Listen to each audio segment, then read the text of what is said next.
there, y'all. It's Andrew with Free Tours by Foot New Orleans.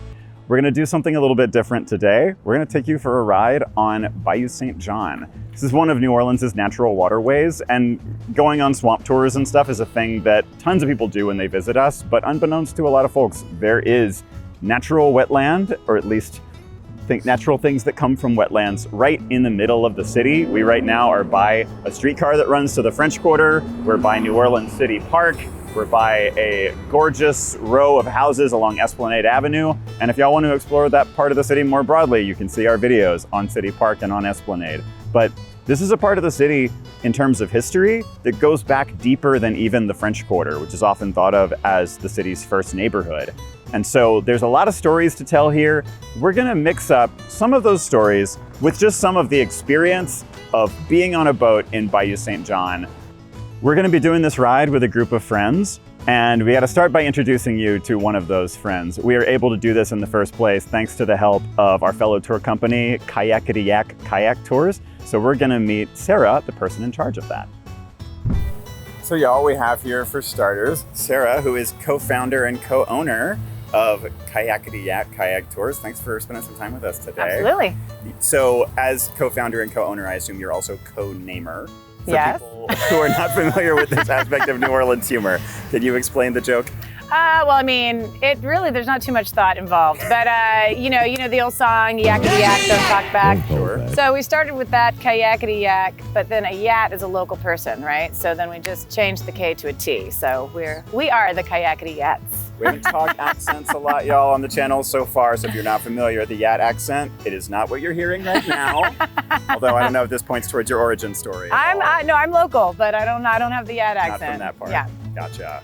Well, as a founder of a kayak tour company, I think you stand for like an important but not always fully appreciated side of what New Orleans can offer. Like this outdoorsy stuff, I don't know if people always come here thinking or knowing. We're more water than land. Yeah, totally. So like this whole side of town, like you can bike, you can hike, all of this stuff. Has that been like, was that your reason for getting in on these things? Were you a long-time participant in this stuff? And then Yes, my husband and I definitely love outdoor sports. And this Bayou St. John running right through the city is like way underutilized. Yeah. And it borders City Park, which is 1,300 acres of gorgeous green nature. got the Lafitte Greenway at the other end. Which came after we started. Yeah, all these beautiful things. Mid-City's kind of like caters more to the outdoorsy people. Yeah. You know, because we have all the green space. So yeah, we were already using this and we're like, Absolutely. maybe we can teach others about this. We're a flat town, so the biking and the hiking are a little different than some places, That's but you so want your true. water to be flat. I mean, we've got some bridges. Yeah. The Wisner Bridge in particular, that's, you got to go into like second gear for that. If you want to triathlon this thing, you can have some slopes on bridges. Great. As far as when y'all lead one of these tours and when you're showing us around today, what kind of stuff does one see going along the bayou? Well, you're going to see a lot of people recreating, which is really fun. Nice. A lot of people gather around here and drink, eat, barbecue, just play, what have you. Tons of birds. Of course, the gators. On occasion, they hide from us mostly. They're more scared of us than we are. Yeah, a lot of really beautiful nature, like beautiful skies, beautiful sunsets. We do twilight paddles. So, you get the sun setting over here, and then, if there's a full moon, it always rises about the same time as the sun is setting. So all kinds of beautiful scenery. Wonderful. Yeah, it's a whole different perspective being out on the bayou. So, and if folks did want to find y'all out here, I mean, we're in a great spot. How does one get here? Well, first you're going to book by reservation from our website, but we launch right here. We're at the foot of Esplanade Avenue, so right by the entrance of City Park. Also the end of the streetcar line, the City Park Museum streetcar line. So you can just hop on a streetcar and come right here. Right from the edge of the French Quarter on Canal Street, y'all. That has its endpoint here and its other one over there. So convenient as can be. Yeah. We're going to be rowing from this end, the beginning of the bayou nearby, out to Lake Pontchartrain. So we'll show you a lot of stuff along the way. We're gonna get started. Hot dog. Let's do it.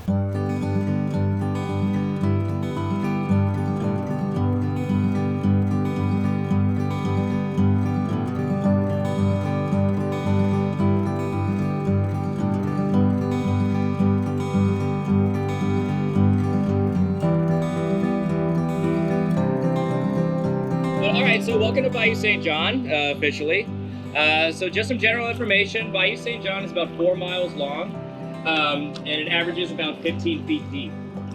Its parent body of water is Lake Pontchartrain, here to the north. New Orleans sits basically between the Mississippi River on its southern end and Lake Pontchartrain to the north. Pontchartrain Conservancy does weekly water quality tests, and it's, I didn't check the results this week, but it is generally, safe enough to swim in. You can see the water clarity is actually pretty good for a South Louisiana bayou. And since Hurricane Katrina, there have been a lot of efforts by the city and different organizations, nonprofits, to really rehabilitate the bayou.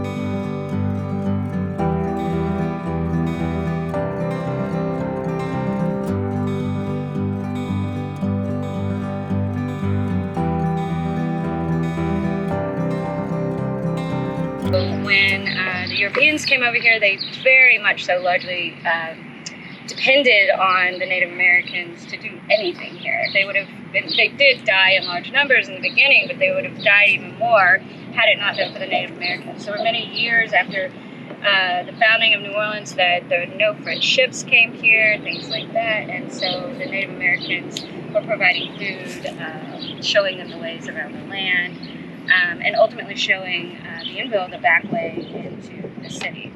We talked about the river as a means of travel. So compared to a river, a bayou is very similar. It's a long, narrow strip of water. So what is a bayou? What distinguishes a bayou from a river? So a bayou it's kind of like translated, it's roughly a river that runs both ways. In its natural form, this bayou would have served to drain the swamp, which this whole area was, into Lake Pontchartrain.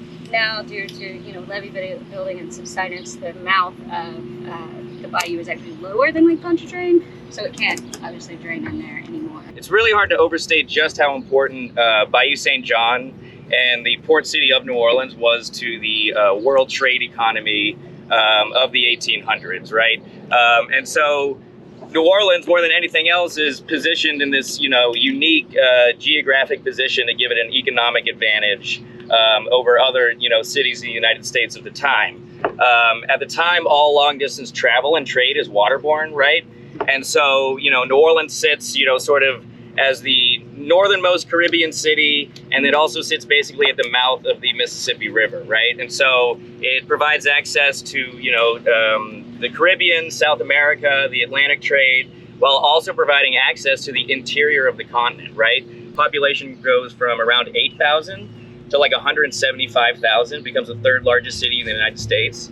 And Bayou St. John at the time is like the linchpin that holds together all of this marine commerce that's going on at the time, right? Because like Trishelle said, it provides access to the Gulf of Mexico without having to navigate the mouth of the Mississippi River, which at the time was incredibly treacherous, right? It's obviously a gigantic river with a huge current. Bayou St. John provided the shortcut between the river and the lake, and then thereby the Gulf of Mexico, really was the deciding factor for Bienville to place the city of New Orleans where it was. Y'all, we've reached one end of the bayou, which ends pretty suddenly right here around several things that you would probably notice if you visited this area. For one thing, we've got Parkway Bakery, which is one of our esteemed po' boy joints. And then as you go around nearby, you've got a big disused hospital that's been empty since Hurricane Katrina, right across the street from like a high-end doggy daycare, sort of speaking to the transitions that the city's been through in the last couple decades. And then you have this space, the Lafitte Greenway, which runs across the base of the bayou and actually runs all the way to the French Quarter. So what's all around us used to be a part of the body of water. Bayou St. John was part of a network of bayous that connected across a lot of what is today New Orleans. This was a man-made extension of the bayou though. So in the Native American use of this space, the process of getting things from point A to point B meant getting out of the bayou pretty close to where we are now and then walking over to where the French Quarter is today. Whereas under the French and Spanish, they artificially extended the bayou along this route over here, going right up to the back of the French Quarter, shortening that overland distance. But nowadays it's been long since filled in, and in the same way that a lot of other cities have turned old railroad routes into long, narrow parks, we've done the same with this canal, and today it's called the Lafitte Greenway. So if you come exploring out here, you'll see a space that's been used for, outdoor activities and for gardening for a long time in an unofficial way by the people who lived along it, but it's been made much more official and enhanced in a lot of ways, with playgrounds, with sports areas, with big public art, and with a bike path or a walking path that runs all the way from the French Quarter out to here and beyond. So if you wanted to explore this stuff, getting a bike in the French Quarter or walking from the quarter if you don't mind a little bit of distance, it's a great way to see a different side of the city than a lot of visitors ever end up doing, and by a different means than a lot of visitors ever do either.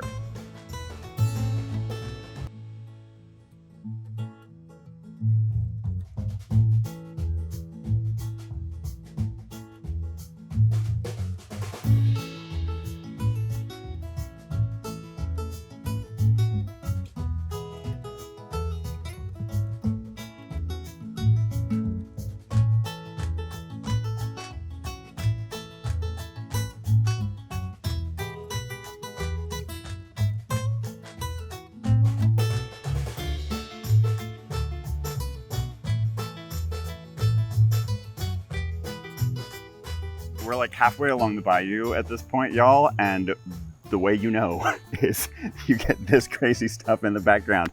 I had never, so in years of living in New Orleans, I had never seen this up close until I rode with y'all one day. Like, this house is, I want to call it batshit. It's this Galatois house over here. Can you tell us how this comes to be, what the story behind this place is? Yeah, of course. So in the mid-60s, the Galatois built this house, and apparently a bit fond of New Orleans history.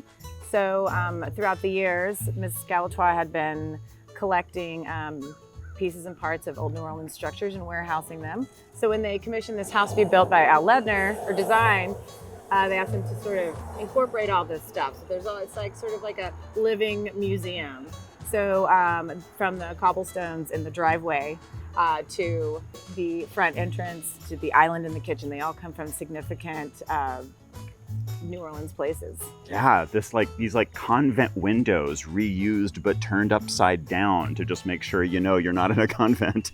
It's incredibly creative. Yeah, and Al Ledner is the architect. So he graduated from Tulane and then actually studied with Frank Lloyd Wright for a bit. Yeah, so that puts us in an era here, y'all, where we're in mid-century modern architecture, which is not, we're a very historic architecture town, but 19th century at the expense of the 20th a lot of the time.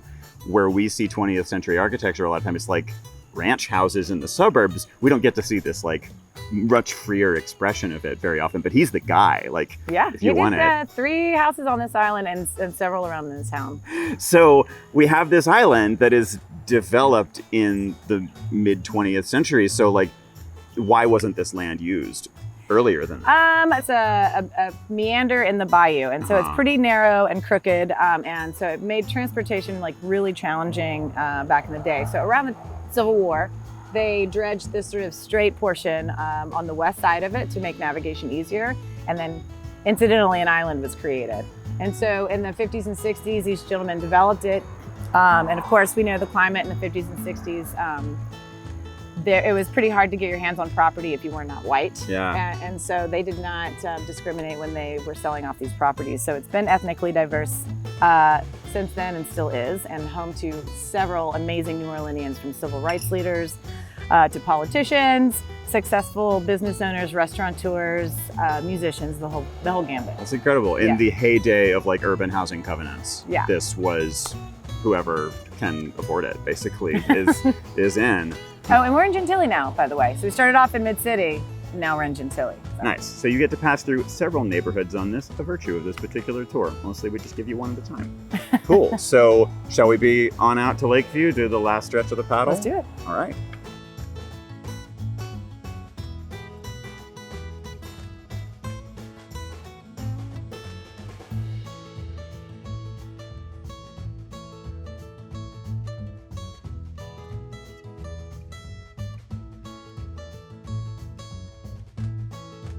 So Alex, we have made it to Lake Pontchartrain, and the whole time we've been out here, you've been spotting and naming various bits of wildlife. So you were the person I want to hear this from. Lake Pontchartrain, not a lake. Can you elaborate on Sure. What all this water around us actually is. Yeah, a lake would mean that this is completely fresh water, which is not. It's an estuary, which is a mixture of fresh and salt water. If you go out through the lake and then into Lake Maurepas towards the east here, you eventually make it all the way out to the Gulf of Mexico, and this is completely an inlet from the Gulf of Mexico. So as you move down the bayou, it becomes more and more fresh, but as you move out to the Gulf, more and more salt. And that means a real mix in terms of like the wildlife and everything Absolutely, here too, yeah. What kind of stuff would you find if someone went fishing out here? So you can see a wide variety of different species of fish and reptiles and amphibians and birds. Obviously we have alligators in the bayou, which is, you know, a lot of people's first question when they come on the tour is, Sure. there's not alligators in here, and the answer is, yes, of course there's alligators At the in size where one might still find them cute though, right, generally? here. Almost always, yes. And I find them cute up to about 14 feet, so it's not too bad for me, but some people's definitions are different.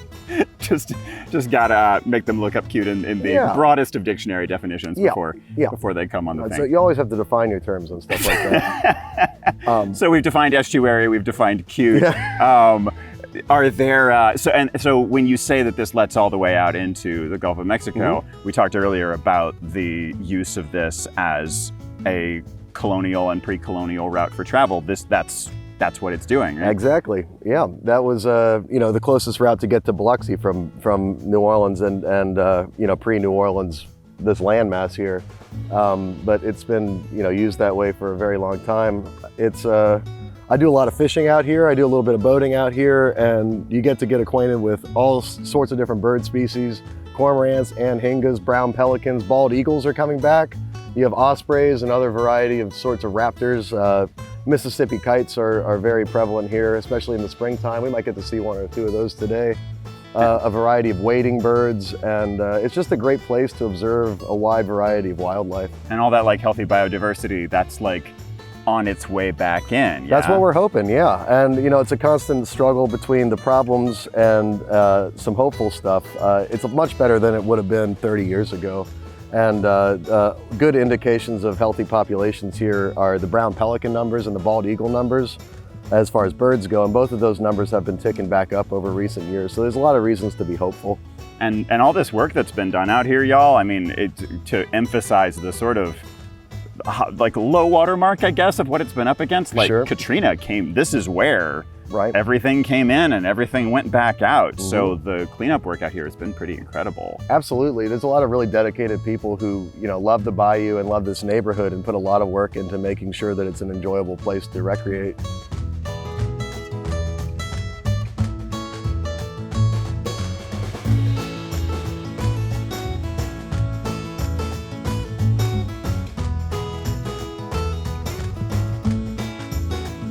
Y'all know how crawfish came to be down here, right? When the Acadians were expelled and sent on ships all around, you know, they were from up north, and they really subsisted on a lot of lobsters, and they got sent away, and the lobsters were like, hey man, I'm going too, and they started crawling down the United States, and they crawled so much they got smaller and smaller, and that's what they call crawfish. They're just Acadian lobsters.